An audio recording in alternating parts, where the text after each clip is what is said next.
Hello，各位朋友，今日我哋嚟到一個新嘅單位，咁就呢條片主要就想分享下一個鋁窗、冷氣同埋搭棚呢三個工程有啲咩需要留意嘅。咁我哋所有換窗工程之前，換窗一定需要搭棚噶啦。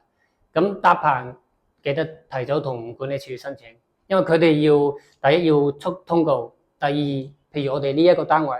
佢哋需要喺樓下嗰個我哋嚟緊會搭棚嗰個範圍，佢哋需要用啲圍欄圍一圍佢咁樣嘅。咁其實呢個做法都係好嘅。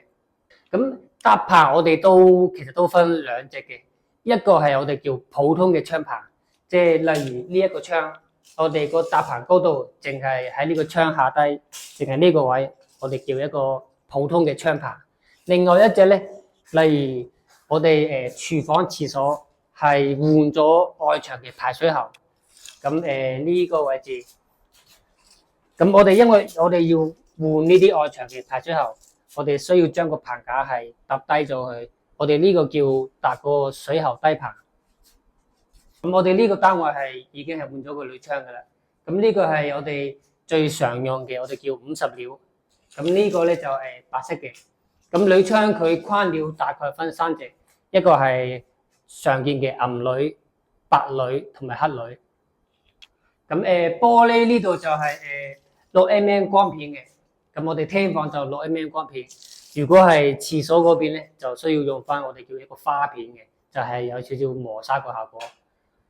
咁安裝方面咧，我哋通常就上下打個木氈臨時固定，然之後收螺絲，四邊再揾英泥沙填飽佢，填飽之後咧。外牆再油翻一個防水油咁樣嘅，咁防水油呢邊要留意，通常我哋係中意用白色嘅西卡嗰個防水漿嚟油，因為我哋想白色油落嚟係望到我哋油嗰個位置，令到就唔好話有邊個位置係油漏咁樣嘅。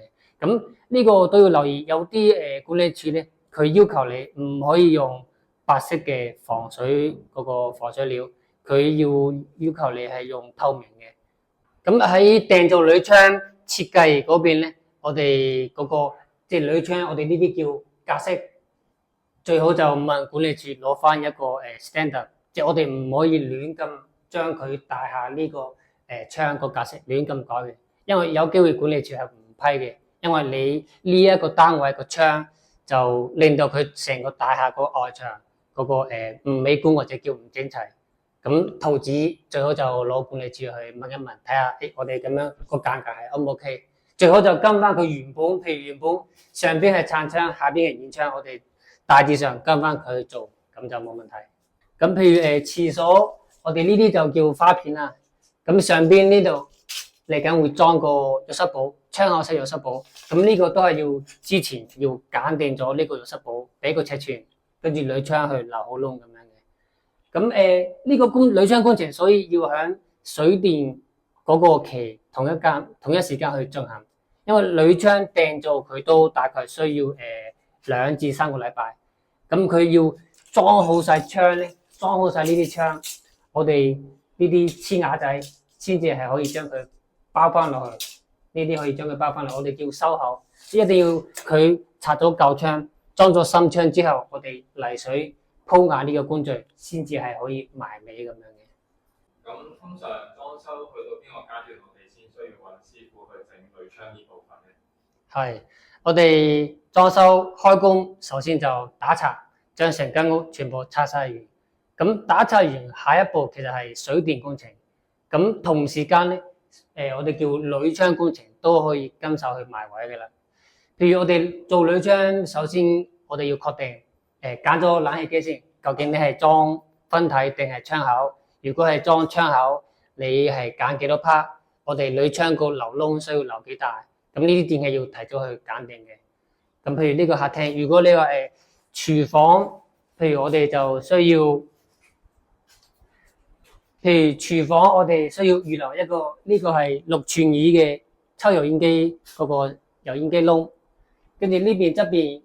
我哋呢度嚟緊有個假天花嘅，假天花上邊會有個抽氣扇，咁呢個窿係抽氣扇嗰條排氣口嚟嘅。好，咁見到我哋呢度就留咗抽油煙機嗰條煙通喉嘅尺寸，咁煙通喉尺寸就6寸，我哋呢個玻璃流窿咧就留多2分，就留6寸2分咁樣嘅。咁有師傅佢就中意直接嗰條煙通喉直接係倒出街都 OK 嘅。咁如果係呢個情況就記得將嗰個煙通咧個頭略略向下屈一屈，咁樣打風落雨啲水就唔會撇落嚟，唔會積咗喺個喉管裏邊。咁或者係可以買個我哋呢啲叫防風罩，咁樣裝喺個出邊，四周打嗰個玻璃膠將佢固定，咁呢個都可行嘅。咁我哋同鋁窗要配合嘅工程，主要係會有冷氣機。咁冷氣機我哋住宅單位嚟講咧，主要就分2隻，一個係我哋叫窗口機，一個就分體機。咁而家呢個位置係裝咗窗口機嘅。咁窗口機佢個好處就係安裝方便，咁維修又方便嘅。咁佢最大個缺點就係嘈，因為佢製冷嗰陣時就嗰個都噪音都好大嘅。咁另外一隻就可以揀翻我哋叫係分體機。分體機因為佢嗰個散熱製冷係響外牆出邊嘅，所以佢單位裏邊就會比較靜音個效果。但係佢個壞處咧就係分體機佢有一條我哋叫豬腸喉，即係雪種喉嘅。咁呢條喉我哋要喺現場想辦法睇下點樣將佢修飾得靚啲咁樣嘅。咁呢個單位如果我哋唔係裝呢個窗口機，如果係想裝分體機，咁大致上可以，譬如我哋室內機可以掛喺呢度中間嘅。咁因為呢個位置我哋係做咗一個窗簾殼，窗簾殼其實佢用處就係收埋咗嚟緊我哋裝窗簾嗰個窗簾軌道，咁啊望佢整齊啲。咁我哋室內機掛呢度，呢度窗簾殼呢度可以溝個窿，喺呢個窿捐出去。咁呢個玻璃呢邊溝個窿，咁我哋室外機掛出邊。呢個窗簾殼都可以將嗰個分體機嗰條喉管，即係我哋叫包一包佢。